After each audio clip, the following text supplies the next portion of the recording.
Dale Robertson, the rugged star of Tales of Wells Fargo and one of the last true cowboys of Hollywood's golden age, built his legacy on integrity, quiet strength, and a code of honor that stretched beyond the screen. He wasn't the type to play Hollywood games. He didn't crave the red carpets or the shallow spotlight. Instead, he stood firm in his beliefs, a no-nonsense man who valued loyalty, discipline, and respect. But even a man like Dale had his limits. And there was one actor, one man in particular, who pushed those limits farther than anyone ever had. For decades, Dale remained tight-lipped about the behind-the-scenes politics of old Hollywood. He preferred to let his actions speak louder than any scandal. But deep in private conversations, among trusted friends and co-stars, he revealed a bitterness that never quite faded. A personal feud that began as professional rivalry and twisted into something darker. He wouldn't name names on camera, but those closest to him knew exactly who he was talking about. What could cause a man like Dale, respected, honorable, admired by fans and feared by executives, to harbor such deep resentment? What betrayal cut so deep that he never truly forgave it, not even in his final years? This wasn't just a clash of egos. It was a moral stand, a moment when Dale felt he had been crossed in the worst way possible. And when you hear who it was, and what happened between them, you may never look at either man the same again. Dale Robertson was never your typical Hollywood star. He didn't arrive with a hunger for fame or a thirst for applause. In fact, he stumbled into acting almost by accident, discovered while recovering from war wounds and dabbling in photography. What drew people to him wasn't polished glamour, it was grit. Dale was a man who wore the dust of the West with pride. He played cowboys not because it was fashionable, but because it was who he was at heart. To fans, he was the symbol of quiet strength, the kind of man who didn't say much but meant every word he spoke. Off-screen, Dale lived by what he called the cowboy code: honor, respect, loyalty, and above all, humility.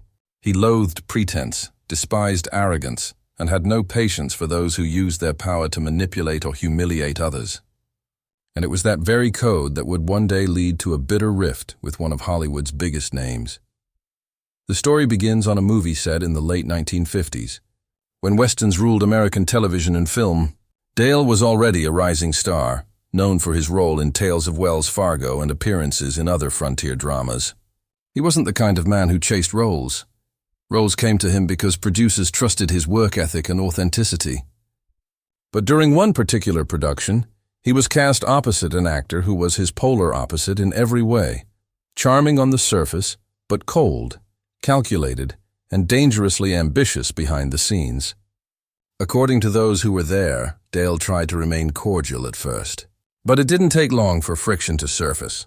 While Dale showed up prepared, respectful, and focused on the craft, this co-star brought something else entirely: a sense of entitlement, a disregard for crew members, and a toxic charisma that demanded attention even when none was earned. At first, Dale kept his mouth shut. He wasn't one to stir conflict unless pushed, but as the days on set grew longer, the tension between the two men became impossible to ignore. The breaking point came during a critical scene, one that required emotional vulnerability and precision. Dale delivered his lines with quiet power, as always, but the other actor, clearly unprepared, began improvising, throwing off the rhythm of the scene, changing lines, and making Dale look like he was stumbling. To most it seemed accidental, but to Dale it was calculated. It was sabotage, and he wouldn't let it slide. After the camera stopped rolling, witnesses say Dale confronted the man, not with theatrics, but with a calm, cold honesty. He told him straight, "This isn't your stage to play games. People work too hard for you to make a mess out of it." But instead of an apology, Dale was met with arrogance, a smirk, a laugh, and a response that would burn in his memory for years. "This is Hollywood, cowboy. Play the game or get out of the way." That moment changed everything. Dale didn't believe in the game, he believed in truth, in work done right. And after that day, he made a quiet vow: he would never work with that man again. He didn't scream about it in the press. He didn't write a tell-all. But to those closest to him, Dale would often speak of the actor who sold his soul for stardom, the man who reminded him that not every villain wore black on screen. Some wore a smile. in the dressing room, and although Dale never named him publicly, those who knew him best say there was no doubt who he meant. The man Dale Robertson truly hated was no ordinary actor. In fact, to the outside world, he was a Hollywood darling, a magnetic screen presence who could light up a room with a single grin.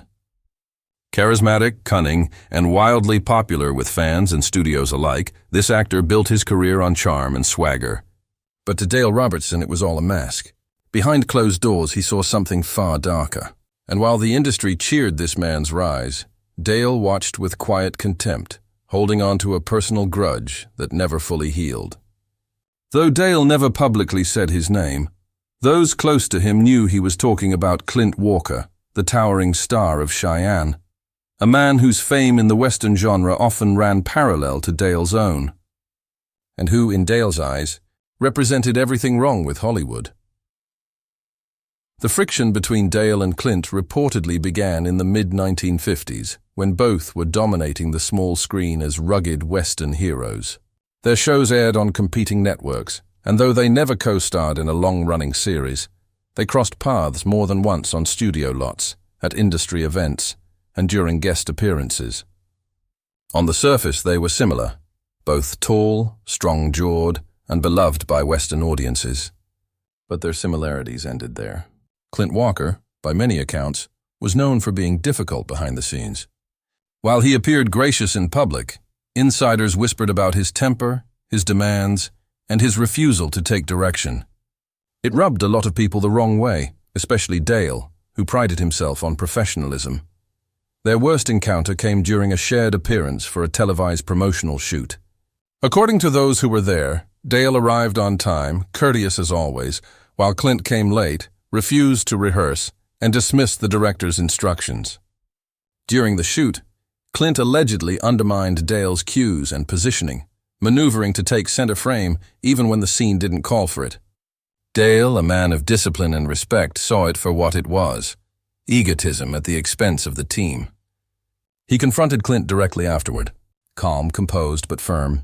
He reminded him that being a star wasn't about dominating the screen. It was about elevating the story, the crew, and everyone around you.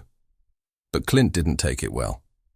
He reportedly laughed it off, waved his hand dismissively, and told Dale, "You do things your way. I do them the way that sells." Those words stuck with Dale for years. They confirmed everything he already believed, that Clint Walker was playing the role of a hero while acting like a tyrant behind the curtain. From that moment forward, Dale wanted nothing more to do with him.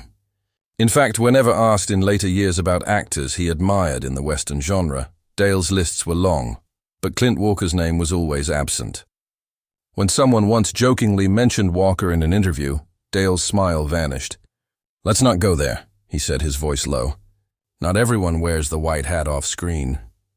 Privately, Dale would refer to Clint as the walking billboard, a man more interested in his image than the craft. And to a man like Dale Robertson, whose career had been built on hard-earned respect and quiet integrity, that was unforgivable. He believed that actors had a responsibility, not just to audiences but to each other. And when that respect was broken, especially by someone so publicly adored, it left a scar. It wasn't about competition or jealousy. It was about character. And to Dale, Clint Walker had failed that test miserably. Dale Robertson never liked drama, not on screen, and certainly not off it. But when it came to Clint Walker, there was something deeper than rivalry, something more enduring than competition. It was resentment forged in principle, a grudge not born from wounded pride, but from a betrayal of values. In Dale's mind, Clint hadn't just disrespected him. He had disrespected the entire foundation of what made Western storytelling sacred. And while the rest of Hollywood kept singing Clint's praises, Dale made a decision that would define the remainder of his career. He would never share the screen with Clint Walker again. And more than that, he would never say his name.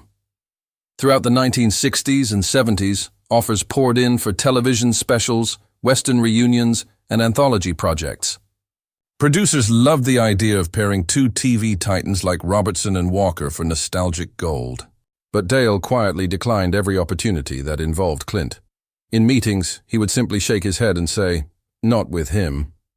To many, it seemed strange, even petty. But for Dale, it was about boundaries. There are some lines, he believed, that once crossed, don't get redrawn. Hollywood might forgive and forget to keep the cameras rolling, but Dale never bought into that illusion. He wasn't just protecting his own pride. He was protecting his integrity.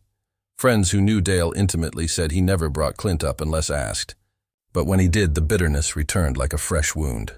One longtime colleague recalled Dale saying, "I've worked with tough men, arrogant men, even drunks.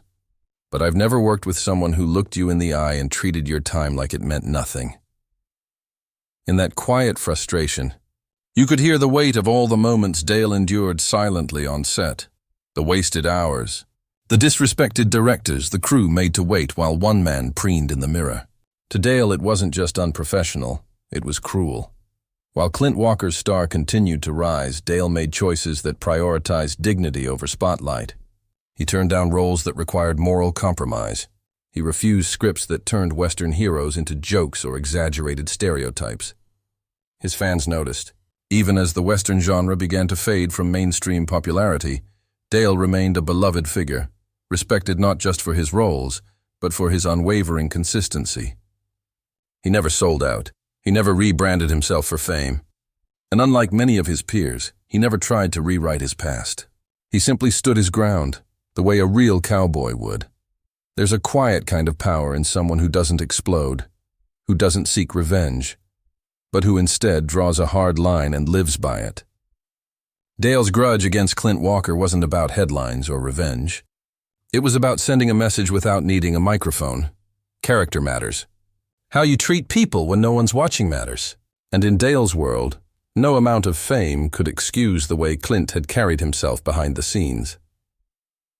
As the years passed, the feud faded from public memory, mostly because Dale never spoke publicly about it. But those who worked with him, those who sat with him in quiet moments, knew it was still there. Not with anger, but with a deep, silent disappointment. A sense that justice, at least in this one corner of Hollywood, had never truly been served.